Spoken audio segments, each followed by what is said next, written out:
Hey guys, I thought I'd just start the stream. Alavari, my mate who does this regular stream with me, is on his way. He's messaged me. I'm having second thoughts about having to start the stream on time now because I wanted him to be here in the intro, but I'll go for it anyway. So, it's a weekly stream I do with my atheist, humanist friend, however he likes to describe himself. Very interesting character. But I want to jump into the main topic and we'll do the intro about who he is later on anyway. Anyway, so do protests work? Do protests work? It's not like protests have ever stopped, but there's a lot of protests going on, especially because of the Palestinian issue, and people got a lot of feelings about it. And I would say it's very deemed dangerous to just go by feelings. It's better to look at the history and the effectiveness of it. Um, I will say, so I'll go. I like to have this document to give a short and precise, well constructed explanation as to my ideas. Maybe I'll repeat them again when Alavari comes. But anyway, first of all, whenever I talk about something, it's not theoretical. It's like, how does it affect your life? Okay. And quite frankly, or how does it affect your happiness? And well, one answer is that it gives you a sense of purpose. Protesting is a sense of purpose, a sense of responsibility that you take upon yourself. And this is fundamental to happiness. So most people don't understand what makes people happy, what psychologists have long known about what makes people happy, and that's taking responsibility for life, being purposeful. So Viktor Frankl, a very famous psychologist, said he wishes that the Western or America not only had a Statue of Liberty, but also a statue of responsibility to remind people of what actually is really important. Um, the West has long been confused about the idea or the belief that liberty will make you happy. No, liberty is just the beginning, the basics. But liberty or freedom is like having an empty self-help book. It won't get you anywhere. Um, if if a self-help book said do anything you want, you won't be happy. You don't want that. You want wisdom. Um, what's this comment here? Protesting could just be is speaking truth to power. Yeah. So that's a great point, Claire, secular Quranist. I do want to define protesting as in this short-term complaint, even short-term for a couple of weeks. I'm going to talk about. Uh, I don't want to say what's. I actually want to start about talk about what is the most effective thing. Because I'm all about solutions rather than whinging about what you shouldn't do. So yeah, so if you find purpose, it creates an exciting life for you. You can build a lot of things around it, like community, um, find a direction in your life and stuff like that. So that's the great thing about it, but also it can be incredibly negative because you can indulge in sort of victim mentality or blame culture, which are part of the same thing. Not really taking, responsibility for your life, ownership for your behavior, and the result is you just become a loser. So, AJ, thank you very much for joining us. I started the stream already, just so you know. Um, I'm going to rewind a little bit because I wanted you to hear kind of my breakdown of this. So first of all, this is weekly one-to-one chat that Alivari has been kind enough to open up to the public to make it like more useful to everybody. But at the same time, I want it to be super structured. And then we will have the social kind of more social element about how you're doing Alivari and all that kind of stuff in a bit. But let me rewind. What are we talking about so people can get something from it? And I also want to talk about Alavari while you're here, why I think it's really helpful for our personal happiness that we do talk about this stuff, because protesting sounds like stuff we do for other people, but actually I think it's very important for what we do for ourselves. Um, so just to rewind, what are we talking about? Do protests work? or I've titled it, because it's an old document I use, is "Are Protests the Best Way to Change the World?" Um, and I say protests can increase your happiness if it's part of your a purpose or a direction you found in your life to make the world a better place. Making of the world a better place is what Viktor Frankl calls a purpose. A purpose is not just to make stuff, do random stuff, but a higher goal to affect other people in a positive way. Um, Okay, so I'm going to talk about this. We've got a comment. The only way to change the world is to become prime minister, etc. And I'm going to say that's the wrong way around. I'm going to talk about that, explain that really quickly. So if you have the purpose, you know, there can be so many side effects of having the wrong purpose or the wrong attitude. Like if a lot of protesting is about being a victim and claiming it's not fair, and it's the leaders, like Yona just said, it's the leaders that make a difference, and we're all pathetic losers and we can't do anything about it, right? We have to overthrow them. I'm going to explain that that's not actually how the greatest revolutions and current revolutions that people are not aware of have been put into effect. They're essentially bottom-up revolutions, or grassroots revolutions. If you go about your purpose the wrong way, it can be really depressing. Imagine going on to the Iraq protest. I know this one longer is going on. I'm trying to but I'll try to express the points of view really quickly. If you go to Iraq protest, the biggest protest in London ever, and basically nothing happened and nothing came out of it, it's not great.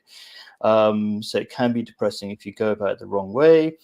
And then as a Muslim, I always quote verses from the Quran. I'll be very quick about it though. So this verse of the Quran is basically saying, hold fast together onto the rope of Allah. So rope of Allah, it's an kind of like a metaphor. It's like God is giving you a leg up or a rope up to a higher ideal that can unite all people if you all hang on to it. So there's all sorts of beautiful ideas there.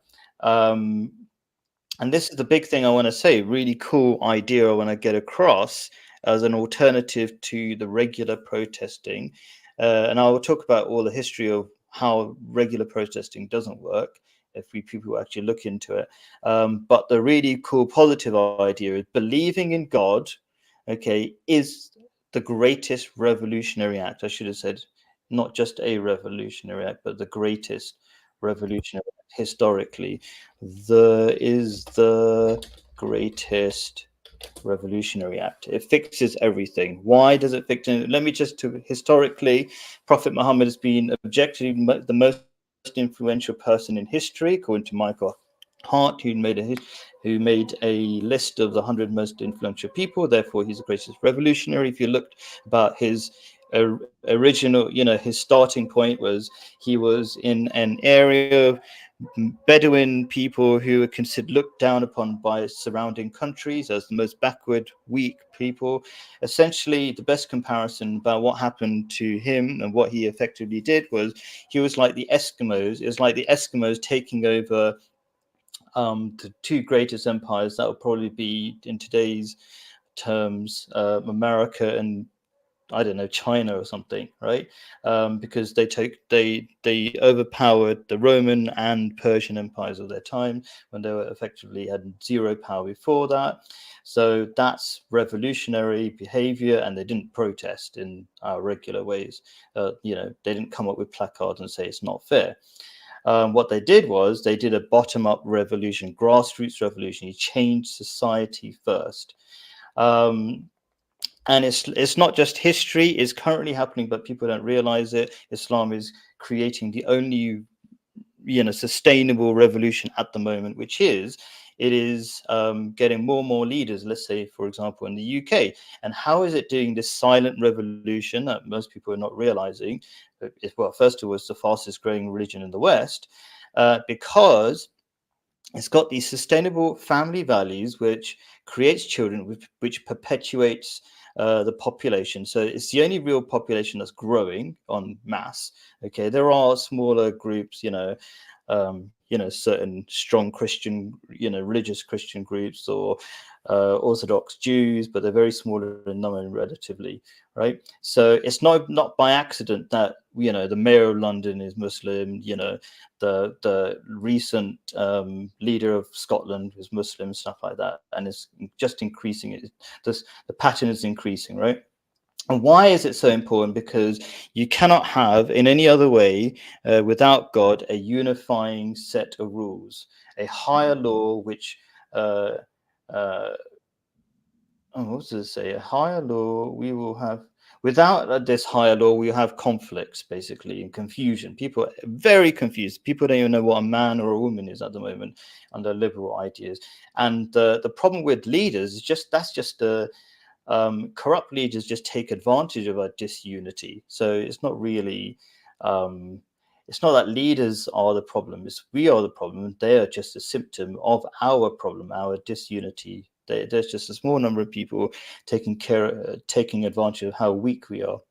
So in short, protests are short-term solutions to long-term problems. I've linked in the description a video which analyzes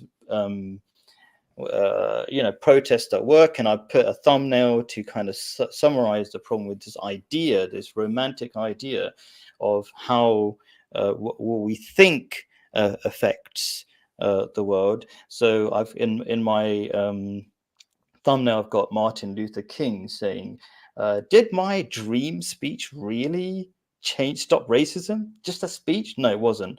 If you people look into it, it was all sorts of things like boycott, very organized for many years, collective long-term action that affected things.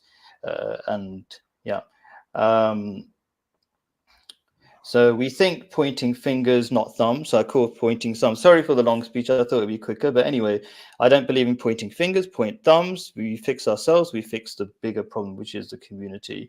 I don't want to get away. I always, every time just to finish off, I do watch videos of people, all the students in different universities around the world protesting and standing up and giving voice to an annoying the Zionists, giving voice to the Palestinian cause and annoying the Zionists, etc.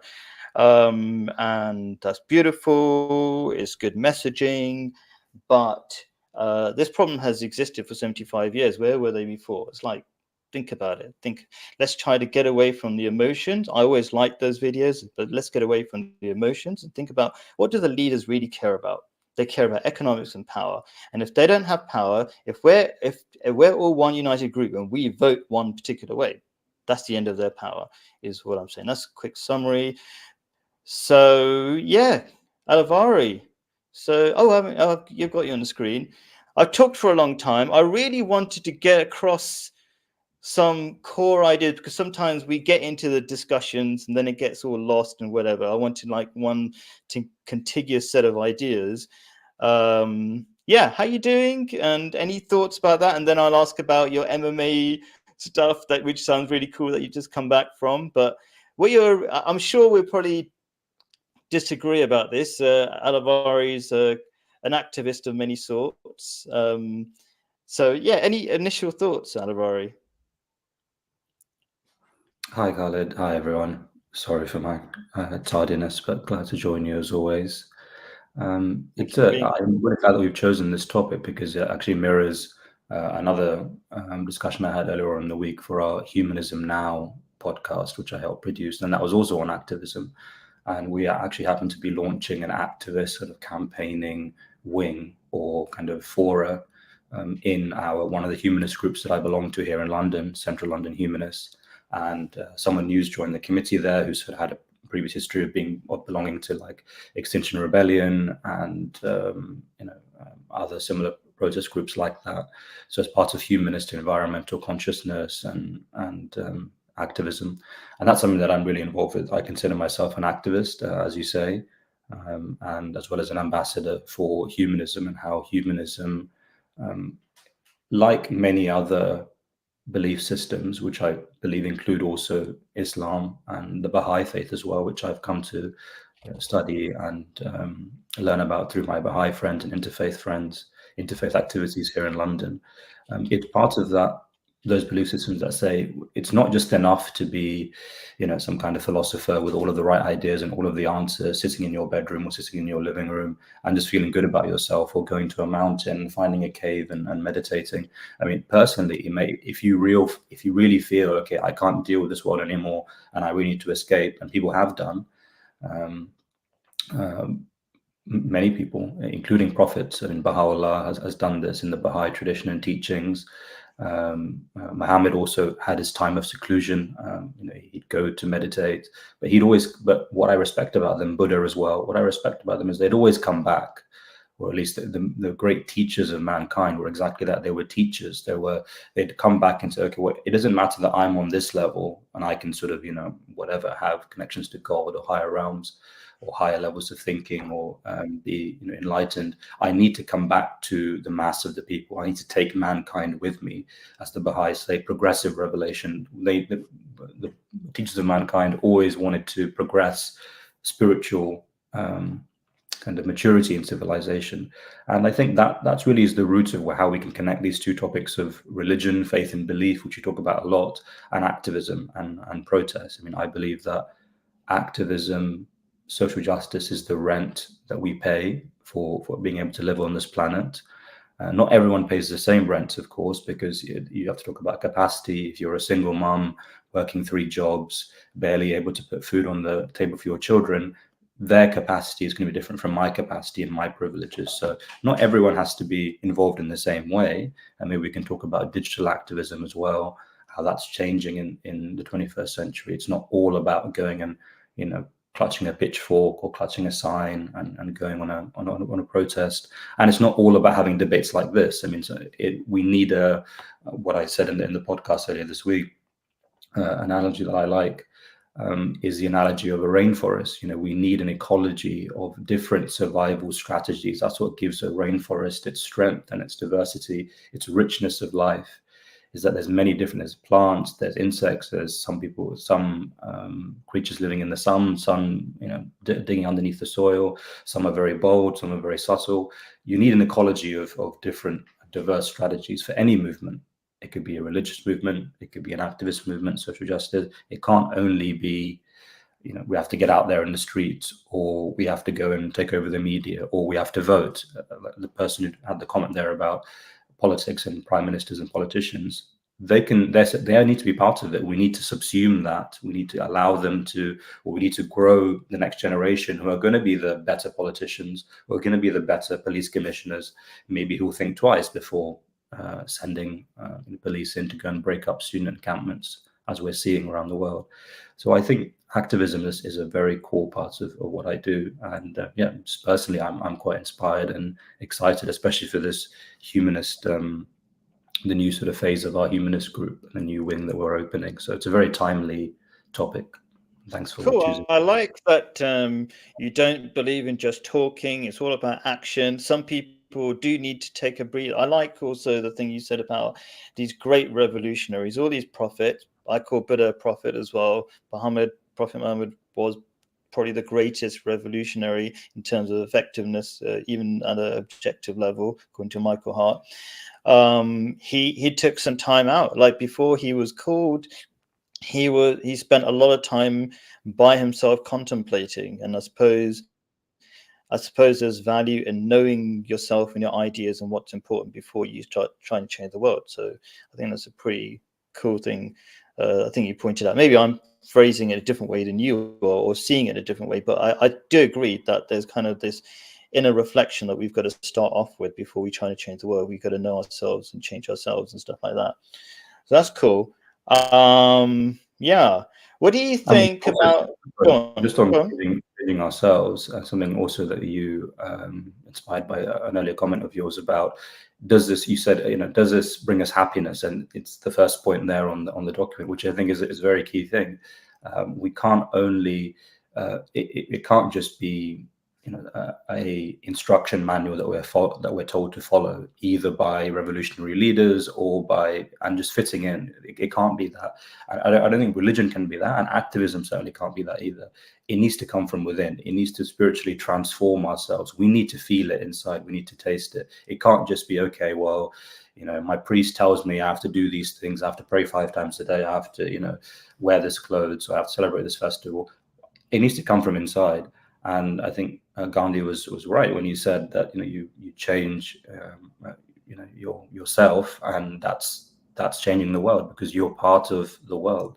It's a very small part of the world, but it has to start there. If you can't even change yourself, how are you going to change other people? If you can't even enact change in your family, the best charity starts at home. If you can't even enact change in your own daily habits, as you mentioned, martial arts, MMA, meditation, that's a big. If I can't even impose a discipline on myself, how the hell am I going to ask anyone else to do it, let alone my friends or my family, let alone strangers that I haven't even seen before? So actually, I think a big part of activism, if not almost all of it, is about changing ourselves. And in changing ourselves and having a humble posture, that can actually, I think, have a good impression on others. I actually don't think we can change other people. We can have a good example. We can influence others, and they can influence themselves to change. I think that's really the only way it works, because when you try and say, okay, well, here's what you need to do, here's the solution, here's the medicine, here's what's wrong with you, people, their defenses will be up straight away. So that's really not the way to do it, which is why I think a spirituality focused activism, or activism with that spiritual consciousness, is a much better way to approach it, rather than some kind of, as you say, victim mentality, or some kind of crusade, or some kind of ego-driven thing, which are important. I mean, we're humans, okay? Okay, you see 10,000 babies dying, that's going to have a reaction, but we need to. That's where spirituality, meditation comes in, where we can say, okay, let's take that energy, let's refocus it another way, rather than, again, going back to MLK, hate can't drive out hate. Darkness cannot drive out darkness. Only light and love can do that. Absolutely. I love that you also focus on fixing yourself before you try to fix the world. Like, you should be the first case study of your own philosophy. Do you know what I mean? If you can't solve yourself, if your ideas don't work on you, how's it going to work on the rest of the world, sort of thing? Fantastic. And when you say spirituality, we can describe it in all sorts of ways. It doesn't have to be just religion, but that you have to work on your spirit. It's the driving force. People don't understand how human beings really work, what really motivates us, right? And it's purpose. We've got to have a purpose, a higher cause. We think it's just consumerism that makes us happy and keeps us motivated. But like as Nietzsche said, if you have a why, you can get through any how. It's just that it's just people need to understand what really drives people, what makes them make great change, because that's what we want in protest. We want to make change. And to do that, you have to know your why and your reasons for doing things. That's really cool. So before I ask about your day and your week, and that, I really want it to be about that as well, but I'm going to just touch on all the basic stuff, right, that I've very briefly even touched on. So we talked about Martin Luther King. People have this idea that he did a great speech. This is a popular idea. He did a great speech and the world changed. That's not realistic. That can't be realistic, because politicians don't care what you say. They care about money. They care about getting votes and very simple things like that. They want power. And how do you affect that? So there were many years of work and very intelligent work that they did for a long time. For example, I keep forgetting. So I put a video about a kind of a detailed analysis of how protests work. But let's think about it. I gave the example of the Iraq War. 1 or 2 million people, biggest protest that ever happened in London, had zero effect. Tony Blair straight went, continued with the Iraq War with no effect, right? Does that mean you don't do anything about it? No. I mean, just have a better plan. You'll feel better about it if you had a better plan, a consistent plan that politicians can't ignore.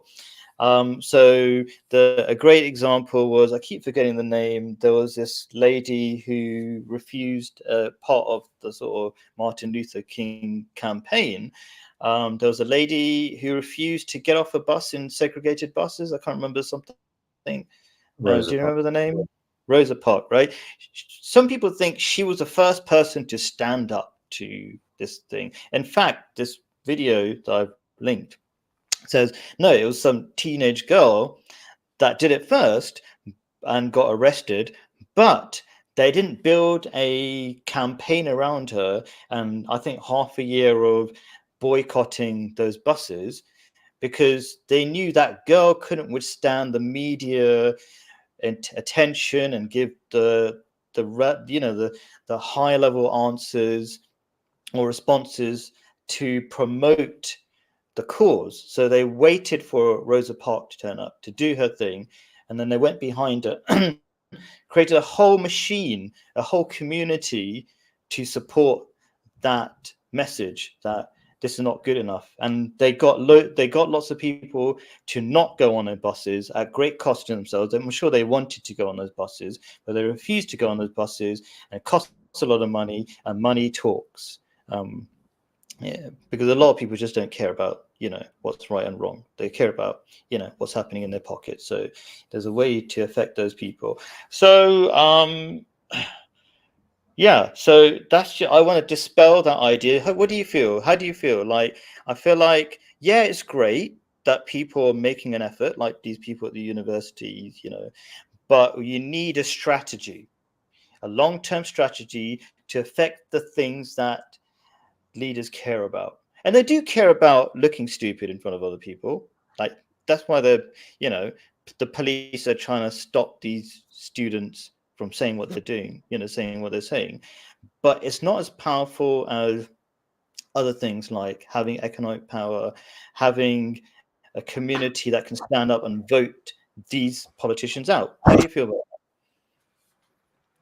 Well, I agree that the civil rights movement is an excellent model in the US, is an excellent model, and we can learn a lot from that, because it was really as a major movement with worldwide repercussions, mostly because the US is a superpower, and whatever happens there, it does happen everywhere else as well by knock-on effect. Is in living memory, it's one of the most successful movements, and its legacy still continues with us. And I, apart from Martin Luther King, the many other nameless activists who have also contributed to it over decades, as you say, are also very important. And even though you have MLK, you have Malcolm X, you have James Baldwin, you have many other militant and also peaceful reformers versus revolution. So it's an excellent case study. And one lesson that comes out of that, which I really take to heart, is this idea of blooming where you're planted.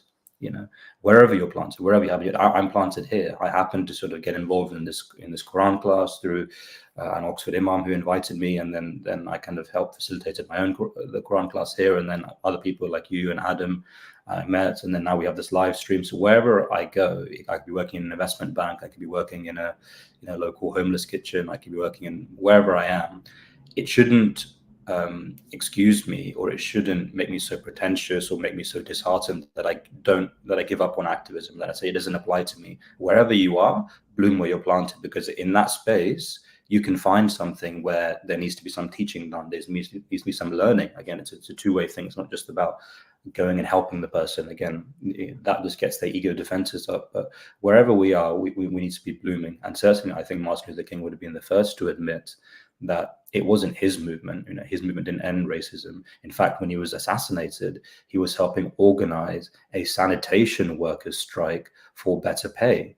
And he was, he was scathingly critical of imperialism and the Vietnam War, foreign policy, which is quite a long way from domestic policy and water fountains and things like this. So, and segregation inside in schools in domestic US policy. So he was well aware that his, for example, we're seeing the Palestine solidarity movement is gaining or it's not gaining, it always has, but it's sort of just reminding ourselves of how many other ways that it connects with anti-imperialist movements. It connects with, say, Ireland and their independence movement, and what's happened with Brexit and the Catholic Protestant troubles there.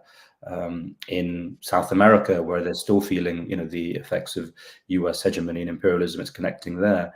Puerto Rico as well. So the cause of all persecuted peoples in the world, not from a victim mentality point of view, but from just their ability to express themselves and self-actualize, they're all connected. I think that's really the power of it. The Vietnam movement, Muhammad Ali famously, boxing is my first love.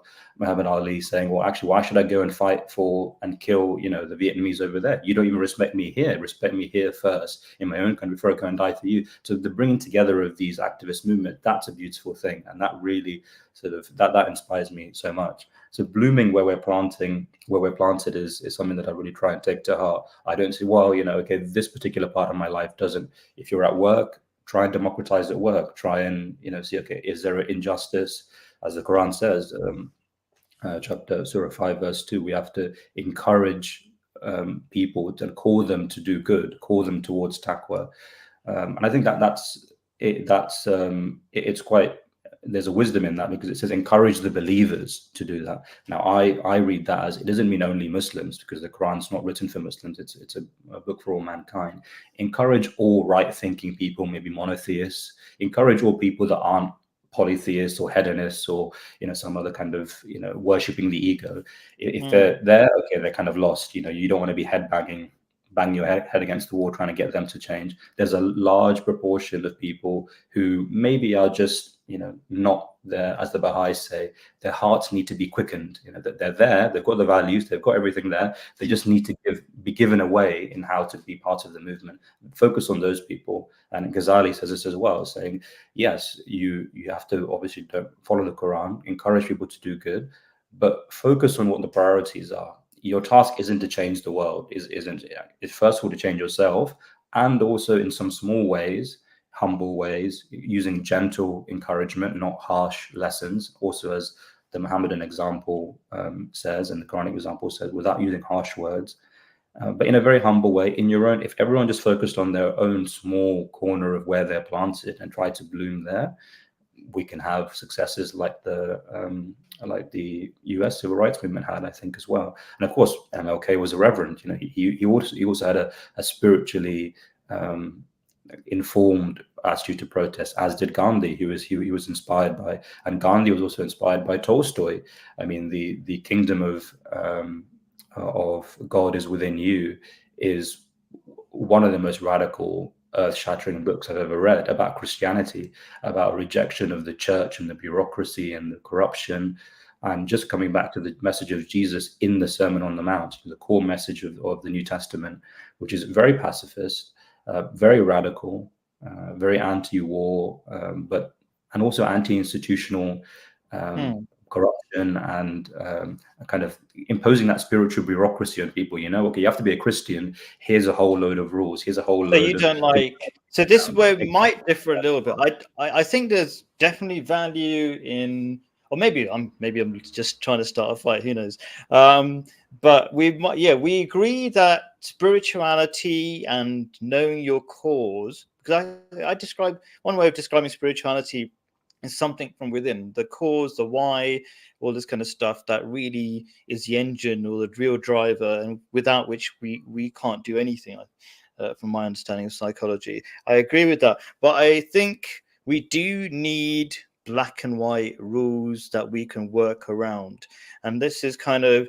Tolstoy is not against that. He's just saying the corrupt institution of the church, which he saw as corrupt, why should that be bringing in the rules? Why can't we, as a religious community of individual believers, having theological independence? Also, as the Quran says, we shouldn't defer our religious thinking and our process to an imam or to a leader or to my dad or to the ancestors, because that's how all the previous generations went wrong, and we shouldn't make that mistake.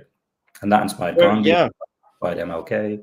So I think there is a long tradition of using spiritually infused activism and social justice. Okay, in that case, I totally agree, because we shouldn't just blindly follow an ideology. Like you said, no, rough paraphrase or roughly quote from the Quran: "Do not make gods of your scholars," which is God saying, like, don't think logically about your own faith. Read this Quran, understand it yourself. Don't just depend on somebody else who dictates what it actually means. And if you can logically understand it, get behind it. Okay, cool. Okay, so what I want to do, so people will know how I want to proceed for the next sort of few minutes, is touch on the core solution, believing in God. Okay, I want to quickly touch on that, see what you think. Then I'll say how you're doing, because this is kind of what it's supposed to be about, and you're very generous too. And I'll do a quick introduction to who you are as well, for people who don't know, and then we'll go through the comments really fast, because time always runs out really fast. So my core idea is believing in God is the greatest revolutionary act. Okay, and that is objectively, you can support that idea. If you look at Prophet Muhammad, the greatest revolutionary of all time in terms of his effectiveness, he didn't. His idea was to change the hearts, change people. And he changed, it wasn't like change the leaders. He wrote letters to the kings, but a lot of them rejected his letters. It was just like a thing that you do as well. But he changed the world by changing the most humble people. Most people, like you were saying, most people complain that, oh, I'm not prime minister, like made a comment, I can't change the world. All revolutionaries, all these religious revolutionaries, they changed the world from the lowest people, like the rich people. When I say lowest people, in terms of economic strength, generally rich people would ignore them. It is the weakest people that were humble enough to understand their principles, and that's how all these great revolutions took place. And the reason why logically this must be the case is, first of all, you need an idea that you can work towards, and ideas that actually make sense, and ideas that lead to a higher goal. And you can't be this humanist idea or this random person's idea, right? It has to be an idea that we have to say, like, where do these ideas come from? Like why should I listen to Al-Awari or Khalid Zafir? I'll listen to God. That makes more sense, right? And if you can prove that, and you might say, well, maybe if Al-Awari or Khalid or somebody can come up with ideas that are better than the supposed God's idea, and the reality is never has happened. We can look at modern society; it's all falling apart. People, we're running out of, there's a population implosion, marriage is breaking down, there's so much confusion, drug use is increasing, all sorts of other problems, right? Suicide rates are going up. So except for people who are following these religious ideas. So these religious ideas are really powerful. So I suppose that's what I'm trying to say. You need these higher rules, a bit like Martin Luther King said, just to summarize my idea. There won't, I think if I'm paraphrasing, he said something like, there won't be peace in the world until the laws of man are in line with the laws of God. And I think there's a great truth in that. And without that, you don't have community, you don't have the brotherhood, this beautiful brotherhood that the verse of the Quran refers to. In fact, you have individualism taking over and loneliness taking over, break down society, and then what we have is corrupt leaders taking advantage of that. So in short, the only way forward empirically is believe in God. It will unite you, it will give you power, and it has been shown to change the world. What are your thoughts about that? Well, I would disagree that the modern civilization is Western secular civilization is somehow in crisis in a way that the Islamic world is not. I mean, we've discussed before about marriages, humanist marriages in Scotland, for example. When we look at the data that's available, and reality brings a magnifying glass to these claims, I think we have to throw them into doubt. As for the idea of God, again, I would say humanism is a way without a belief in the supernatural to have values, to have meaning. Humanist marriages are increasing year by year. Now we have to explain that. We can't just make a claim and say, well, the secular godless coupling and long-term partnerships and suicide rates, whatever.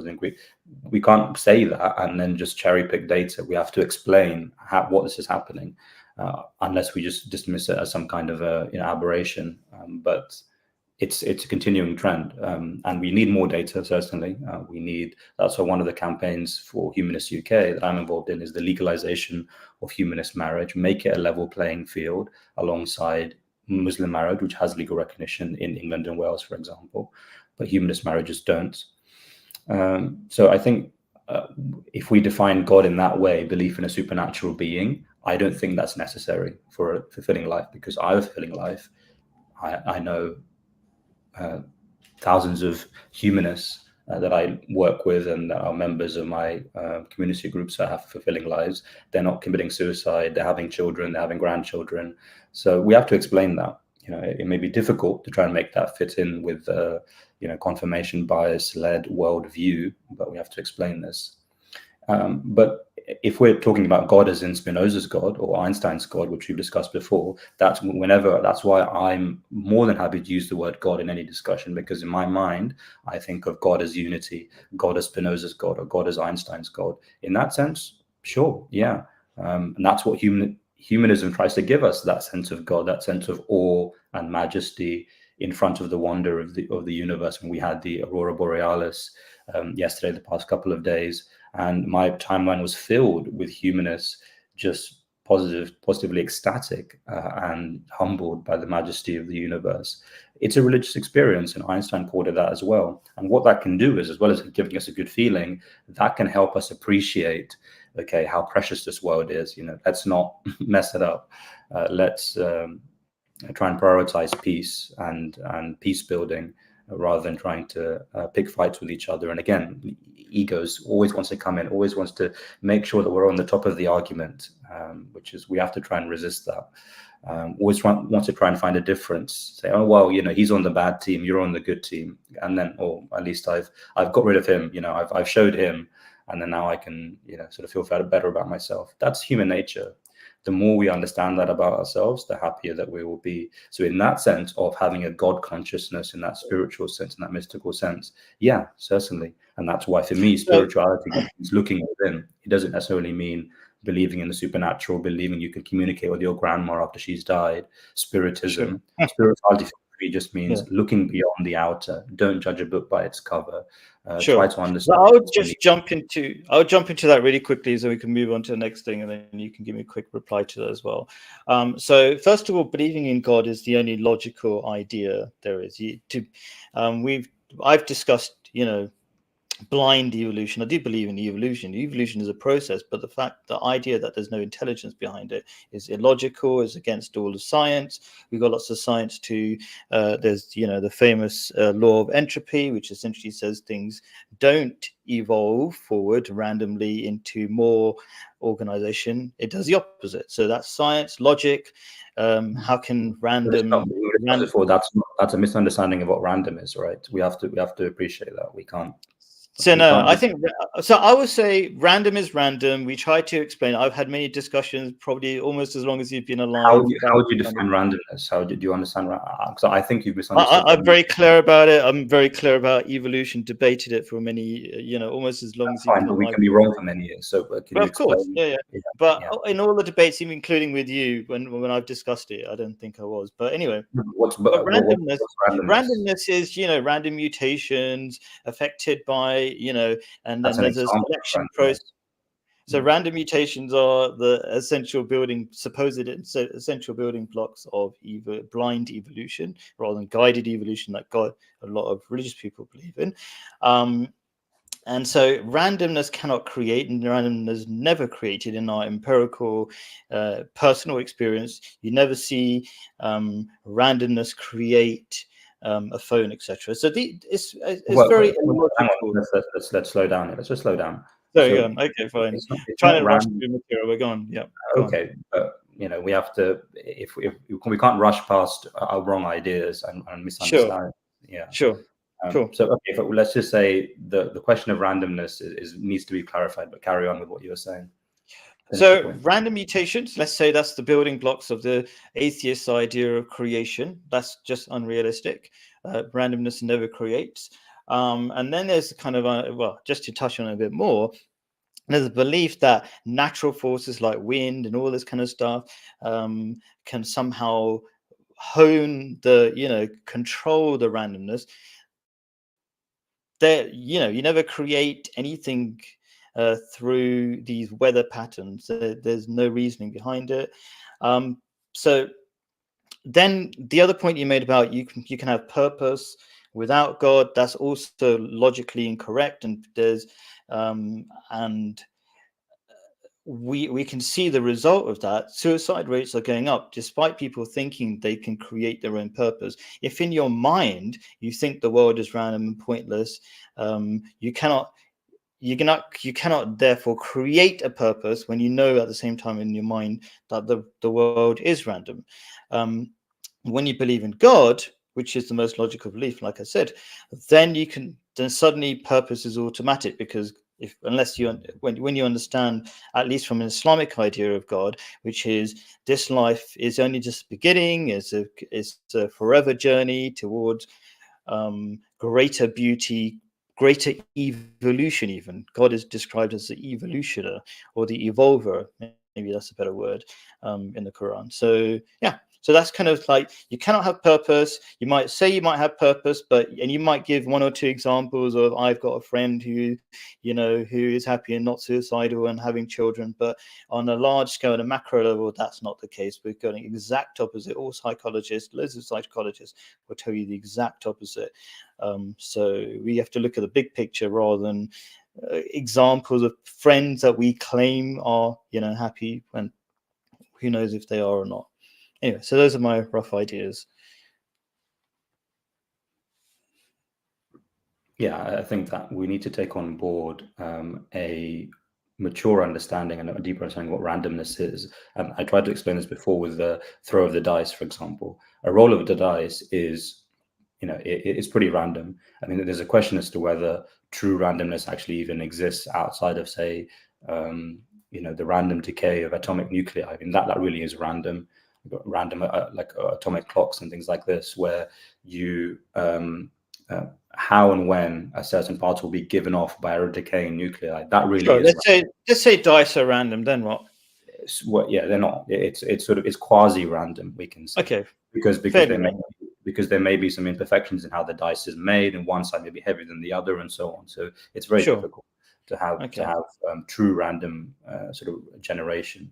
Now, the problem with saying that evolution involves randomness as part of it, but it's not or quasi-randomness. Again, in the same way that a dice is quasi-random, but that's not to say that it is synonymous with randomness. Okay, a process can have randomness as one part of it, but that doesn't mean the whole process is random. For example, so there's a non-random element to evolution without God.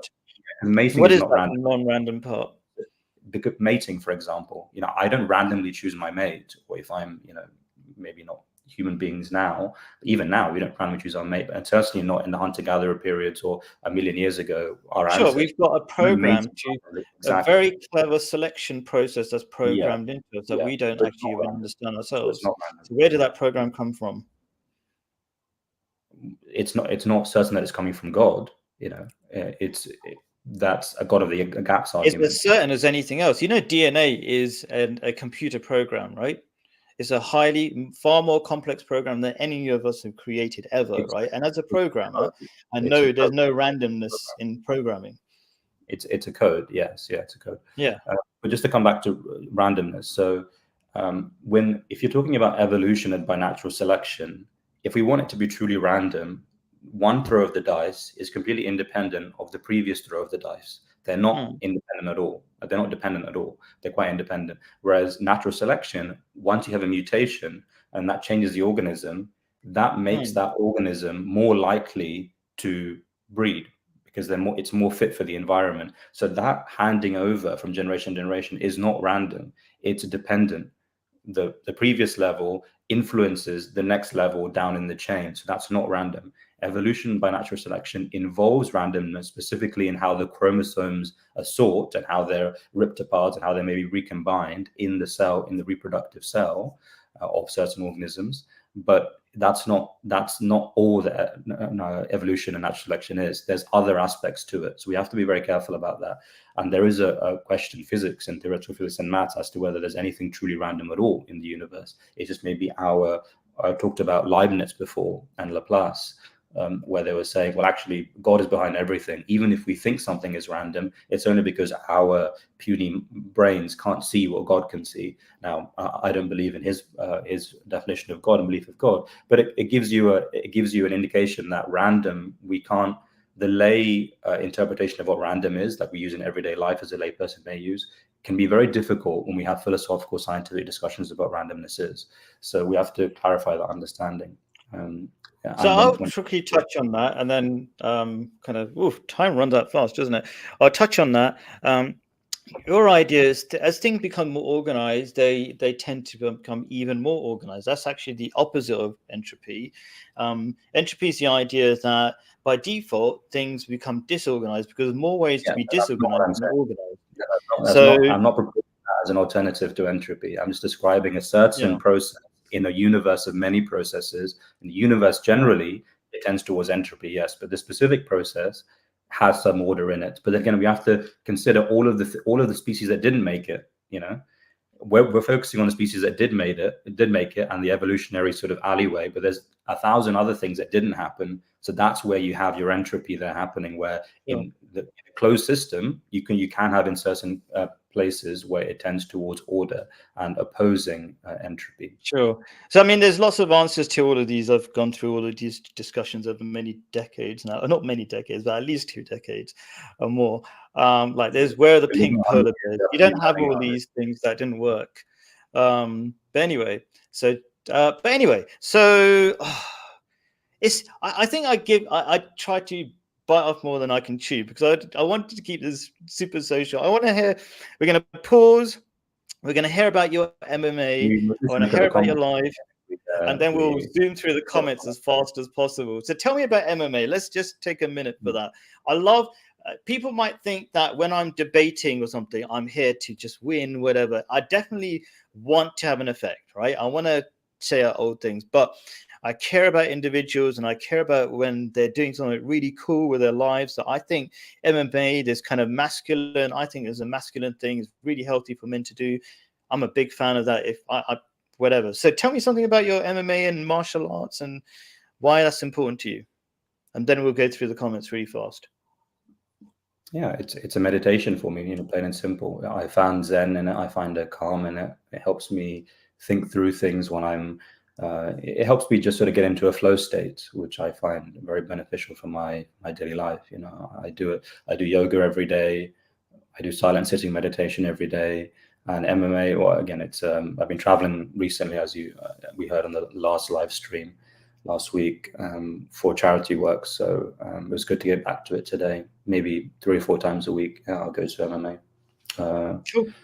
Tell me, so which kind of MMA? Like, why MMA? Like, how is that meditative for you? Let's touch on that a little bit. That would be great to know, great to share, and then we'll go crazy through all the wonderful comments. Yeah, I think it's just, some people's favorite color is blue. Some people's is red. Me, I just were naturally drawn towards that. Some people run, and running is part of their meditation. Some people, again, yoga is also part of my meditation. Some people, my dad gardens, and that's his meditation. Just something that takes us out, some kind of physical activity that keeps the engine oiled, keeps the body working, so I really do believe that we have an embodied consciousness. It's not just about taking care of things from the neck up. Our whole body needs to feel good, and that can actually help the quality of our thoughts. That can help the quality of our patience. If I'm getting close to, I'm rolling around with people who can, if they held on to a choker, another 5 seconds, I could be dead. And getting that close to it 5 times a week, 4 times a week. And especially in sort of philosophy and activism. There's a quote from a movie called Rush, and it goes something like this: "People who are closer to death are more alive." So that's a cool one. And then Fight Club comes to mind. You don't know yourself until you've been in the fight. So the kind of, and then this whole thing about keeping healthy. Yeah, that's awesome. Cool. I'm going to try to keep this to 1 hour. Let's whiz through it. The comments, wonderful comments, right to the top. Wow, long lot of comments. So let's see. Protesting could just be speaking truth to power. We're going to do 1 second kind of answers. Yes, no, kind of. What do you think? Or like super fast answers, Oliveri? Yeah, yeah, we said before, the ecology of different strategies. So that certainly could be one way of protesting. Yeah. I agree with that. Liberals have no agreed principles. That's what I think. It's very hard to agree on anything in terms of whatever. So what do you think? Well, I don't think we need to sort of flock together as sheep in a herd. I think we're independent people. We're independent minds. This is human nature. Do Muslims have agreed principles? Let's count. Do Buddhists have agreed principles? How many different sects are there? I think we have to celebrate, unity and diversity, as the Quran says. If we wanted to make you all into one tribe, and so by default agree with each other, we would have, but we didn't. So we have to celebrate that diversity and find the things that do link us together. Cool. I agree with that. I wouldn't say, okay, so we could debate exactly what the Quran says, but that's a whole very interesting discussion. But there is some truth in what you say. I think right thought, right speech, right action. Yes, okay, but that sounds too Buddhist for me. And it's a Buddhist thing, and Buddhists are too vague. So what are your thoughts about it? I think that's too vague. Sounds nice, but too vague for unity. I don't know. I would say that's in line with certainly Buddhist teachings and also Quranic teachings. Yeah, I mean, it's not like we're against right speech, but I think it needs to be more precise. But yeah, the only way to make real change is become a prime minister. I think all the greatest revolutions have been from the bottom up, because the leaders and the rich will never listen to change. They don't want change. They like status quo. So we will become prime ministers and mayors, whatever. Like the current Muslim mayor, third time he's been elected. Why? Because there are more Muslims, because they are reproducing the most, and they're the most unified group as well. They can vote together. Yeah. So what are your thoughts about that? I don't think that's the only reason why Sadiq Khan is succeeding. Actually, I think that's what the far right say, that Muslims are multiplying so much and they're voting him in, which I think is quite patronizing towards Muslims and towards Londoners. But I would say I agree with you that change doesn't come from within power centers. It's imposed on them, imposed on judges, imposed on parliament, imposed on prime ministers from outside pressure, like the civil rights movement imposed that pressure on Lyndon Johnson. Cool. Okay. I'm kind of whizzing through. There's one, Claire. Claire, we've done a live stream together. She's desperate for you to know if you did you go to Eton or something? I don't know. As some sort of. Are you part of the elite? I don't know. I live in London. You go to? Yeah, I guess so. No, I didn't go to. If you link to my website, you have my kind of CV there. Went to a comprehensive secondary school here. Well, born in India. Came here roughly to start my secondary school education in India. Also went to a comprehensive state-funded school. University here, quite a wealthy university. Got a student loan in London, Imperial College. So you're ordinary, just like us, yeah? Okay. All right. I would say that's elite. I would say Imperial College is elite, but Imperial! Wow, that's elite. Yeah. Okay, cool. That's that was for Claire. We need a better future. The reason why people go off religious Judaism and lighter version of Judaism called Islam is because you're far too strict and you ban us from everyone. I think he's talking about Judaism is too strict or something. So we want a better future, yeah. So, okay, my rough idea would be Islam says there's no compulsion in your religion and only God can judge you. And so, yeah, don't worry about people's judgment if you can handle it. And I agree with you. to that extent. I don't believe in people just doing anything they want. Really, they should try to hold themselves accountable as much as they can. Fear of God is the number one tool. What are your thoughts? Yeah, we've discussed before about the usefulness of keeping people within Islam or within a faith and belief system and not driving them away. The utility of weak hadiths about, say, like the makeup or about wearing the hijab or not. If people are trying to do something good with their lives, trying to be a better person, and we immediately arrive with, for example, a Tolstoy, which what Tolstoy was criticizing, a corrupt bureaucracy of rules, and well, actually, you're doing that wrong, you're doing this wrong, and again, a very ego-driven way of trying to teach people things.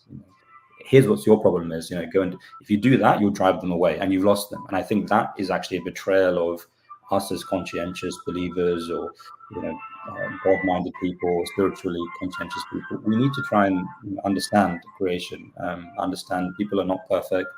We have to try and keep them on board and bring them along slowly, bit by bit. And Muhammad also taught this as well. We have to speak in accordance with our audience. We can't always be expecting everyone to be a philosopher, ascetic, ready to be a saint. I think that's a good point. That when I talk very abruptly, very quickly, to get ideas across so people can hear it. But it doesn't mean I hate you or think you're not able to change your life if you don't immediately agree. It's just like to throw out the ideas that hopefully will have an effect over time. Let's do something. I mean, there's lots of nice comments. So like somebody said, I don't know, you're a fantastic teacher. Maybe that's you or me, who knows? But thanks either way. Let me just go near. Let me click on. So let me click on something. One last comment. Even though like protesters are the worst, my brief answer would be: you're going to have love for all and hatred for none. Protesters or protectors? I guess protesters. Oh, I think it was protesters. Yeah, missing the S. Yeah, well, that's like I always miss out words and letters as well when I type. So you got to have a loving approach to, because if we want unity, we've got to stop hating on people. I'm not saying you're necessarily hating on people, but we have to be careful of that. Say, try how do we bring people in? Everybody's got faults. I've got faults. Let's work on what we can do to bring people in. So maybe they've got one good idea, which is standing up against oppression in some way, but maybe they can find better ways. I agree that it can lend to victim mentality and short-term, reactionary attitudes. You don't want to keep reacting. You want to have a plan. What are your thoughts? Last thoughts, and then we'll wind up. Yeah, if we're ego-driven and we show that side of ourselves, and I think protesters have failed in their duty. And the duty of activists, protesters, is to bring people in. As we were saying with the previous comment, the duty of someone making dawah or in any other belief system, you're trying to spread the good news, taqwa. We have to bring people along. We can't immediately make an enemy out of the people that we're meant to be reaching, because that's bad communication and that's just bad citizenship, I think. Cool. I totally agree. We need to be good citizens, as in responsible. Awesome. Thank you. Sometimes I feel like we're going to disagree more, but I tried. Maybe just the evolutionary bit. But otherwise, I felt like we agreed on a lot. Cool. Maybe I'll work on the format. I feel like I want it to be more social and relaxed, but maybe it's good. Like this is important to you as well. You're an activist. I'm an activist. I'm not here just for the fun of it. I'm just going to say, to finish off, I'm amazed by how many great comments there were. I'll probably make an effort in the non-live comments to try to respond to all the very interesting ideas. And maybe Alabari might as well. Who knows? Cool. So thank you very much for your time, Alabari. Much appreciated. And thank you, people in the comments. Really appreciate it. You made it cool. Thank you. Peace be upon you. Assalamu alaikum. Have a great week.